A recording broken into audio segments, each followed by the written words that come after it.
esse negócio aí que você leu na Bíblia, isso aí não é literal não, isso aí é tudo simbólico, cara. Vamos falar disso hoje, interpretação alegórica é o nome dessa parada.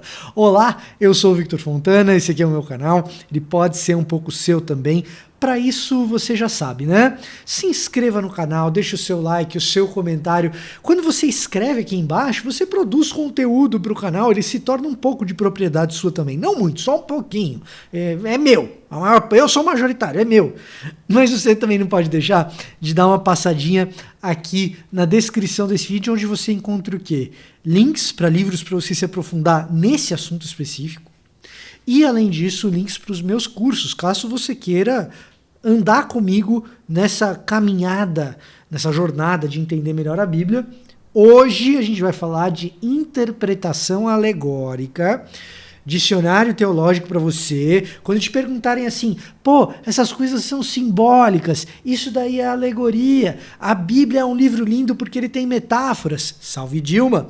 Quando falarem isso para você, você já sabe qual que é o vídeo que você pode consultar. Você vem aqui, você manda para alguém, você compartilha. Interpretação alegórica. Que raios é esse lance de interpretação alegórica? Basicamente, assim, interpretação alegórica eu gosto de chamar da interpretação Ronaldinho Gaúcho da Bíblia. Que é assim, o autor olhou para o lado, mas na verdade ele vai passar para o outro. E ele tá querendo, ele diz um negócio, mas na verdade está querendo dizer outra parada. Deu para sacar qual que é o lance? Interpretação Ronaldinho Gaúcho da Bíblia é o lance da interpretação alegórica. Quando você tem um texto e ele está falando de algo, mas na verdade tem um sentido mais profundo, que não é exatamente o assunto que o autor está tratando literalmente ali. Isso daí, no mundo antigo, é um treco absolutamente comum e vira uma festa do caqui na antiguidade clássica. O que eu estou chamando de festa do caqui? Olha que coisa terrível o jeito de se tratar essas coisas. Você pega textos da antiguidade clássica, nos gregos, Homero, Hesíodo, e aí você vai ter os caras que interpretam Homero e Hesíodo. Pega Anaximandro, é o intérprete de Homero. Ele vai pegar as coisas que Homero diz e vai falar assim, não, peraí, o que Homero está querendo fazer aqui não é meramente contar história, fazer historiografia, nem mesmo meramente contar uma história, mas ele está querendo dar um sentido ético para as coisas, tem uma moral da história por trás. Tá entendendo? Então, ele está contando uma história, mas a intenção por trás, na verdade, é de falar de um problema filosófico, um problema ético. Então, aquela história, na verdade, ela é uma alegoria para tratar de algo abstrato, para tratar de um conceito, para tratar de uma moral de uma determinada história. Isso é alegorizar, é uma das maneiras de alegorizar algo. Outros caras que adoravam fazer uma interpretação alegórica é a galera de Stoa, os estoicos. Você, que é um grande leitor do livro de Atos dos Apóstolos, já deve ter cruzado com os estoicos por aí. Você que gosta também de filosofia grega, certamente já ouviu falar de Zenão. Zenão ouviu, vai ouvir agora. Desculpa, foi maior do que eu. Mas assim, estoicos também tinham esse hábito de alegorizar textos mais antigos na hora de interpretá-los. Então, você tem um nome de um determinado deus que na historinha, tá? Você tem o nome de um determinado deus, mas na verdade, esse nome simboliza uma determinada outra coisa. Aqui simboliza o mar, aqui simboliza o fogo, e você vai dando conteúdos ou, na verdade, significados simbólicos para aqueles elementos do texto. Entre os estoicos, isso é absolutamente comum. E talvez você já deva ter visto esse tipo de interpretação da Bíblia na igreja. Isso daqui, na verdade, não é isso, está simbolizando outra coisa. Porque, de fato, no texto bíblico, existem algumas alegorias. Exemplo clássico, parábola. O que é parábola? Parábola é um jeito de Jesus passar uma determinada ideia sem falar explicitamente da ideia. Então ele fala de um outro assunto, contando uma outra história, para falar de uma ideia específica que não é exatamente essa história aqui. É um jeito Ronaldinho Gaúcho de contar as coisas. Mas não é só Jesus que faz isso. Você tem outras coisas interessantes. Você tem Paulo interpretando o texto da Torá de maneira alegórica, Gálatas 4, 24 a 26. Você tem ali Paulo usando Agar e Sara para dizer que elas simbolizam dois tipos diferentes de aliança. Isso é uma interpretação alegórica da parte de Paulo, o apóstolo. Então tá lá no texto bíblico, isso rola. Então quando você olha para o texto bíblico, existem sim algumas coisas que você fala, não, isso daqui é simbólico.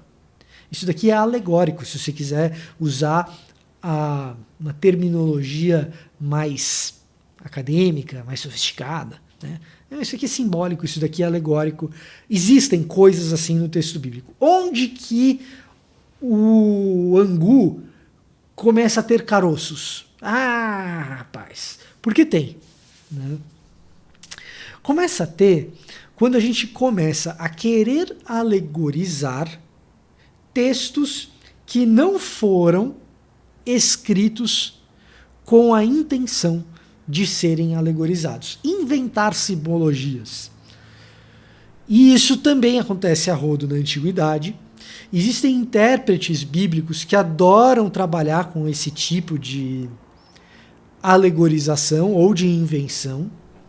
Existe uma tradição helenística, ou seja, grega, de se fazer isso, que os judeus da época de Paulo adquirem e acabam reproduzindo também. Então a gente tem um grande nome, Filo de Alexandria, que é por excelência, o alegorista entre os judeus do Segundo Templo, pelo menos aquele de quem nós temos os documentos mais integrais, mais preservados. E você começa a ter muita simbologia que originalmente não estava lá, alguém foi lá e inventou. Talvez alguém queira dizer que Clemente, não o de Roma, o de Alexandria, seguiu essa escola de Filo. Talvez alguém queira dizer que Orígenes fez o mesmo. E é verdade que alguns pais da igreja, como Tassiano ou Tatiano, se você quiser, se opuseram a esse tipo de interpretação. De forma que esse lance da interpretação alegórica se tornou, sim, uma espécie de ponto de atrito entre a igreja no norte da África e a igreja na Europa, mal colocando, embora houvesse europeus que gostassem de uma certa alegoria, e embora você encontre entre os alexandrinos olhares às vezes mais historicistas para o texto. Nem tudo é assim tão apenas preto e branco, existem nuances de cinza. E o grande risco que a gente corre é pegar a interpretação alegórica, que, insisto, existem textos que estão no cânon bíblico que são bem lidos quando compreendidos nas alegorias que eles mesmos propõem, e tem muito disso, em especial na Bíblia hebraica. Mas o risco que a gente corre é pegar a interpretação alegórica, e porque muita gente ficou inventando coisa com símbolos ao longo da história, dizer que interpretação alegórica é heresia, jogar a interpretação alegórica no lixo e dizer que alegoria é coisa de gente sem sofisticação ou que quer perverter o texto.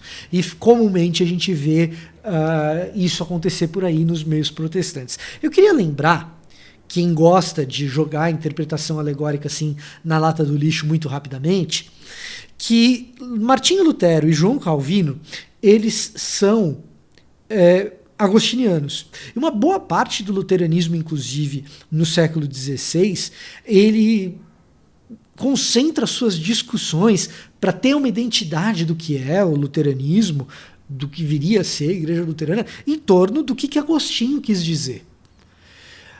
E Agostinho é um cara que usa de alegorias sem muito pudor. É verdade que nos seus textos mais teológicos ele costuma optar por uma leitura um pouco mais historicista do texto bíblico, tentando olhar para os eventos como narrativas históricas, tentando olhar para os eventos com uma espécie de senso literal mais preeminente. Entretanto, nas suas homilias, nas pregações de Agostinho, as alegorias abundam.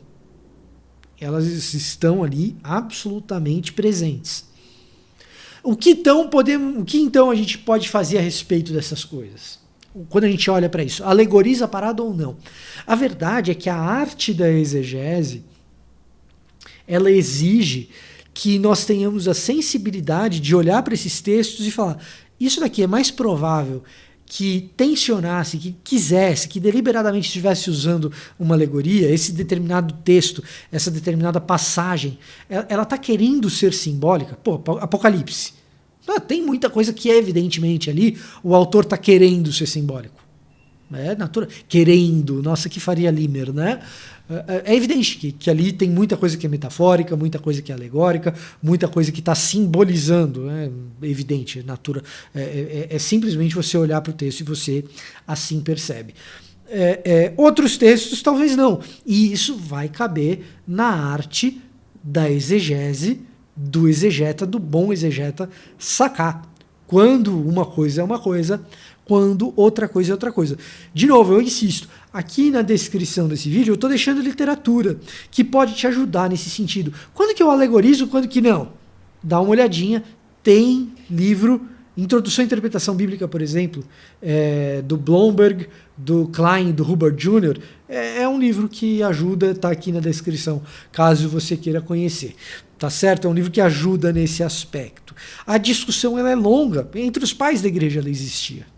Então, aliás, e avança a Idade Média, você vai pegar Gregório o Grande, por exemplo, é um cara que usa alegoria extensivamente. Então, evidentemente não é a coisa de mais simples resolução, mas existe maneira de se resolver. Tem bibliografia aqui.